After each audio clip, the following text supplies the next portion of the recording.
March, March is actually our new year.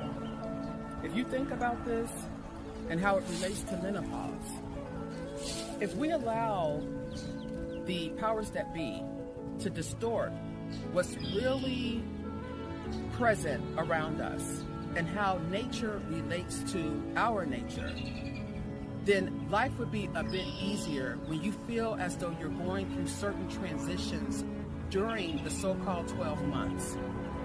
So, March is amongst us. So therefore, spring is too. Look at how the new leaves are sprouting on the branch here. This is a representation that if we're flowing with nature, nature will flow within us. So therefore, things will be a little bit different because it'll be more relatable if you allow yourself to flow in nature. So when you feel as though you're off balance a little bit, think about the actual season that you're really in.